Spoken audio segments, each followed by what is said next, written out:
Assalamu alaikum. I am Dr. Nizamuddin Qasmi. I am a sexual disorders and infertility specialist working here at Saira Healthcare, Barabanki, Uttar Pradesh.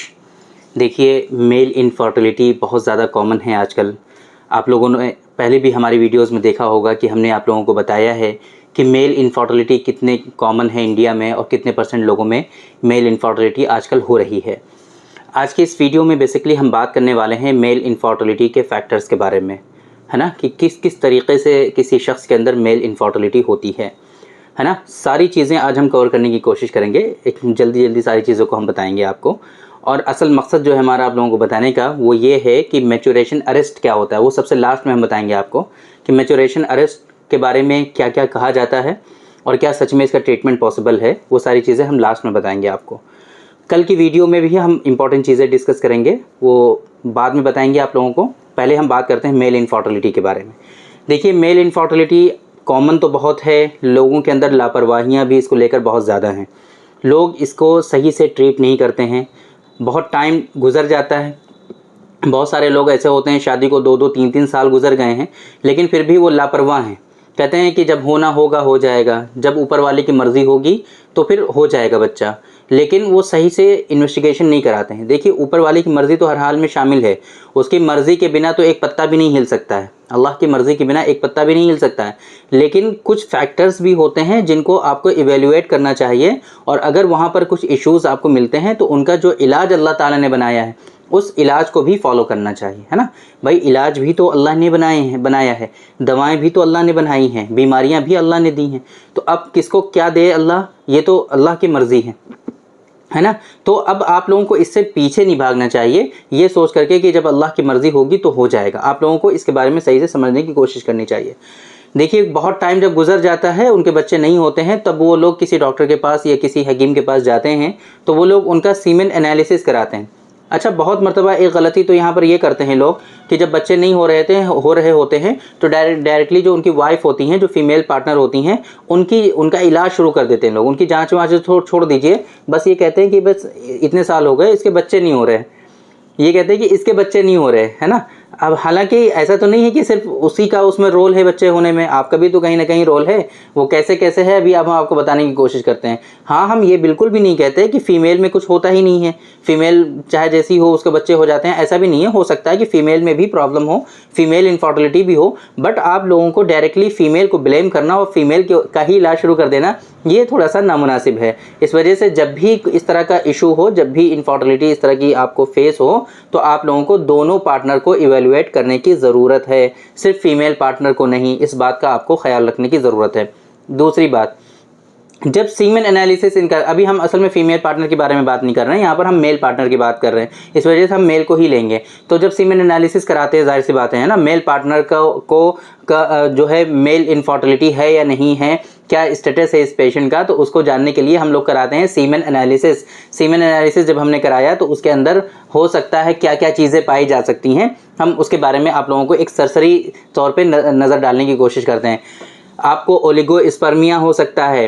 क्या होता है oligospermia? सीमेन में sperm का जो count है वो नॉर्मल रेंज से कम आ गया, जो नॉर्मल काउंट होना चाहिए उससे कम आया, ओलिगोस्पर्मिया।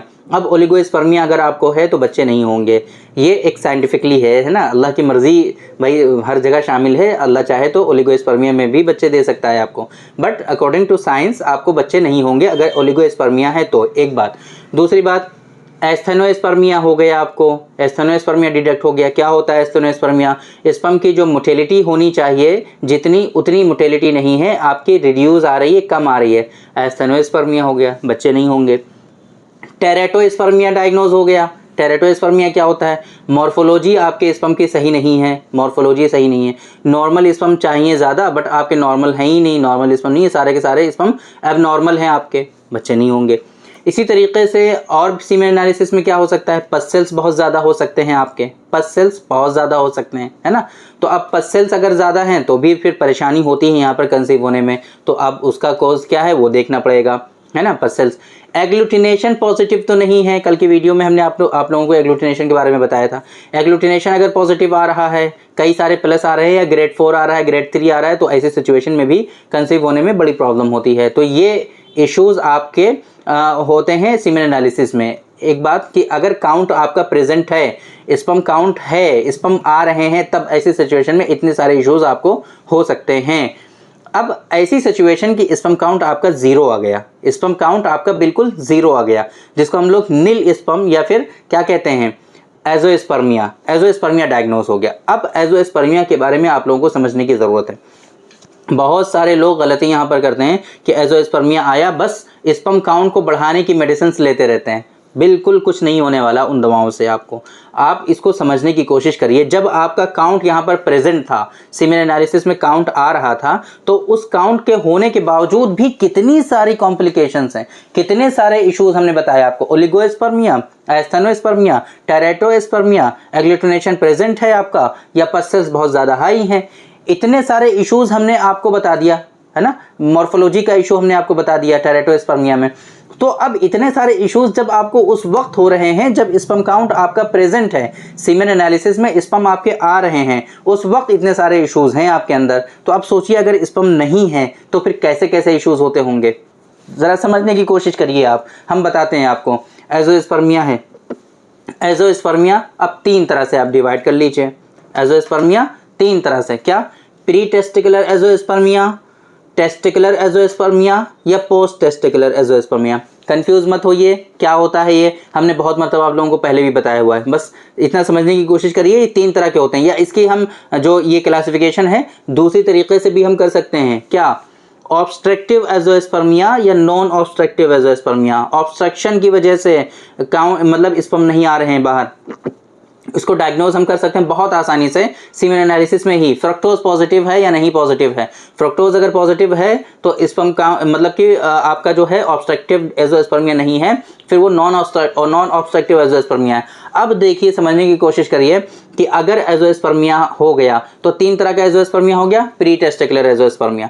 अब प्री टेस्टिकुलर एजोस्पर्मिया में कितने सारे कॉजेज हो सकते हैं, हार्मोनल इंबैलेंस हो सकता है ना, स्पर्मेटोजेनेसिस में प्रॉब्लम हो सकता है आपके, बट वो किस वजह से है उसको समझने की ज़रूरत है। जैसे आपके ओलिगोस्पर्मिया, एस्थेनोस्पर्मिया, टेरेटोस्पर्मिया, अब वहाँ पर डायरेक्टली स्पर्म काउंट को बढ़ाने की मेडिसिन आप लेते रहिए, ज़िंदगी भर लेते रहिए, कुछ नहीं होने वाला। क्योंकि काउंट तो आपका कम है, उसके साथ में एस्थेनोस्पर्मिया है, उसके साथ में टेरेटोस्पर्मिया है, उसके साथ में एग्लूटिनेशन पॉजिटिव आ रहा है। तो ये सब क्यों हो रहा है उसको समझने की कोशिश करना है और उनका इलाज करना है आपको सही से, तब इंशाल्लाह आपका जो ओलिगोस्पर्मिया है उसके साथ साथ में जो जितने भी ये टेरेटोस्पर्मिया, एस्थेनोस्पर्मिया, एग्लूटिनेशन वगैरह के इश्यूज हैं वो सब रिजॉल्व होंगे, तब जाकर के आपका सीमेन एनालिसिस नॉर्मल होगा।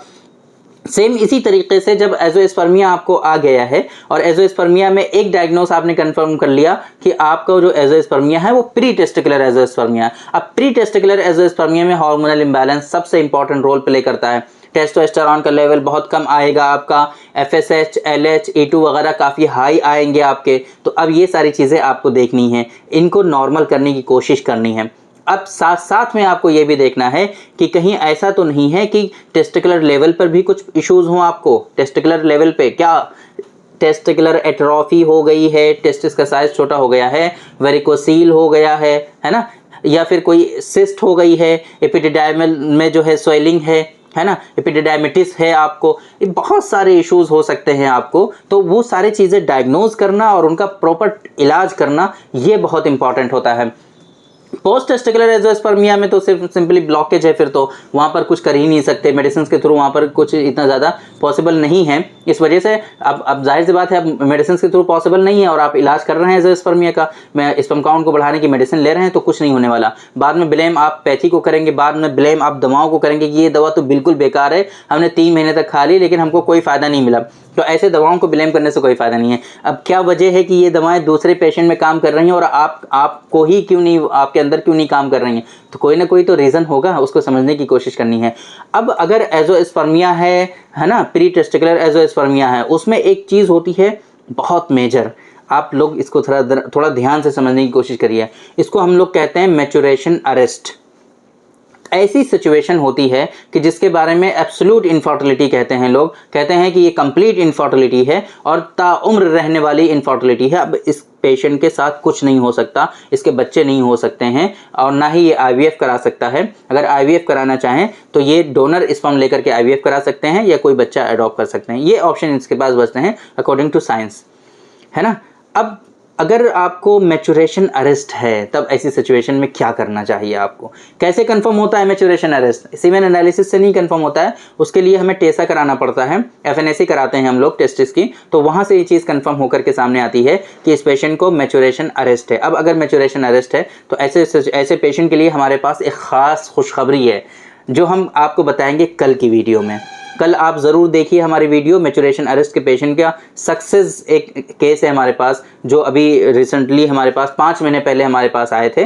उनकी जो दोनों रिपोर्ट्स हैं वो हम आपको शो करेंगे और आप लोगों को बताएंगे कि किस तरीके से ये जो मैचुरेशन अरेस्ट है, जिसके बारे में एब्सोल्यूट इनफर्टिलिटी कहा जाता है, जिसके बारे में ये कहा जाता है कि ये ऐसी बीमारी है कि जिसका कोई इलाज पॉसिबल नहीं है। वैसे तो एज़ोस्पर्मिया को ही कहते हैं कि इलाज पॉसिबल नहीं है ना, एज़ोस्पर्मिया का भी कोई ऐसा इतना अच्छा कोई ट्रीटमेंट तो नहीं है, बट उसका तो ट्रीटमेंट कॉमनली हमारे यहाँ बहुत इजीली हो जाया करता है अल्हम्दुलिल्लाह। लेकिन ये जो मैचुरेशन अरेस्ट का केस है ना, मैचुरेशन अरेस्ट के बारे में जो ये कहा जाता है कि ये एब्सोल्यूट इनफर्टिलिटी है, मेल इनफर्टिलिटी में सबसे ज़्यादा एडवांस्ड प्रॉब्लम है ये मैचुरेशन अरेस्ट की, कि अब इसमें कुछ नहीं किया जा सकता। तो ऐसे पेशेंट में भी अल्हम्दुलिल्लाह कुछ हो सकता है।